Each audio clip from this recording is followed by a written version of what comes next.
Kabar mengejutkan datang dari Erick Thohir dan Garuda Indonesia. Menteri BUMN itu melaporkan Garuda Indonesia ke Kejaksaan Agung atas kasus dugaan korupsi pengadaan pesawat ATR 72600, Selasa, 11 Januari 2022. Erick mengatakan, laporan ini bukan hanya sekadar tuduhan. Ia mengaku telah mengantongi bukti. Melalui laporan ini, Erick berharap Garuda bisa berbenah menjadi lebih profesional. Erick mengatakan, Garuda Indonesia bekerja sama dengan 36 penyewa pesawat atau lessor yang sebagian terlibat dalam tindakan koruptif dengan manajemen lama. Hal ini yang menyebabkan biaya sewa pesawat Garuda Indonesia terlampau mahal. Menurut Erick, sejak awal Kementerian BUMN meyakini lessor adalah masalah terbesar di Garuda. Lessor ini harus dipetakan ulang, mana saja yang masuk kategori dan bekerja sama di kasus yang sudah dibuktikan koruptif. Mengambil sebuah permasalahan satu persatu, tidak. Tapi ini program besar yang kita sudah sepakati sejak awal tahun. Nah, karena itu kenapa banyak bergulir sekarang program-program pembersihan yang ada di BUMN yang dipimpin langsung oleh Pak Jaksa Agung. Seperti yang tadi disampaikan mengenai Jiwasraya dan Asabri. Tentu konteks lainnya hari ini Garuda. Garuda ini sedang tahap daripada restrukturisasi.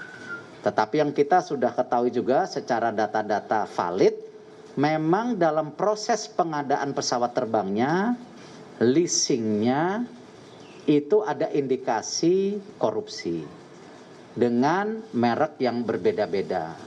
Nah, khususnya hari ini memang yang disampaikan Pak Jaksa Agung adalah ATR 72600. Nah, ini yang tentu juga kami serahkan bukti-bukti audit investigasi. Jadi bukan tuduhan, karena kita sudah bukan eranya saling menuduh, tetapi mesti ada fakta yang diberikan. Dan saya terus terang Pak Jaksa Agung dan seluruh jajaran, saya mengucapkan terima kasih bahwa selama ini dalam tentu tidak hanya hal Asabri Jiwasraya, tapi hari ini Garuda, dari pihak Kejaksaan Agung terus. Pak Erick, Pak, sebelum Bapak kesini, Pak, saya Yudi Pak, dari Forum Terkini. Pak, sebelum Bapak kesini, pihak Jaksa Penyidik Tindak Pidana Khusus sedang melakukan penyelidikan terkait dugaan korupsi di Garuda.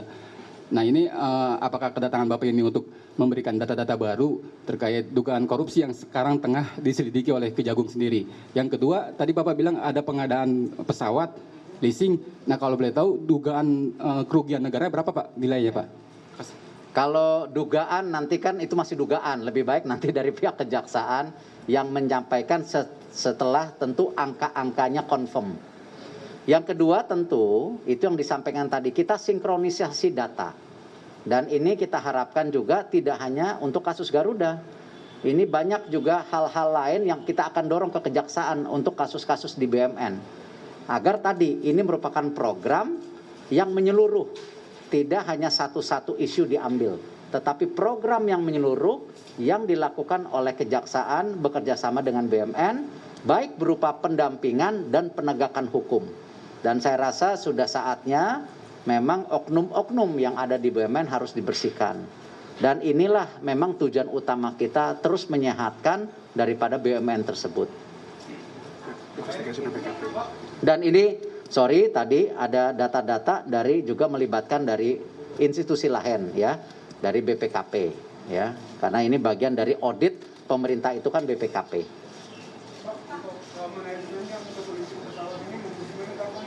Kenapa?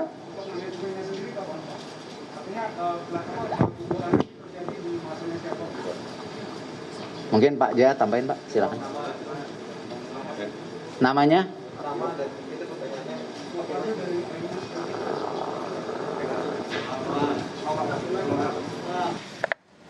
Dari hasil pengalaman dari Society, perihal tadi Pak Erick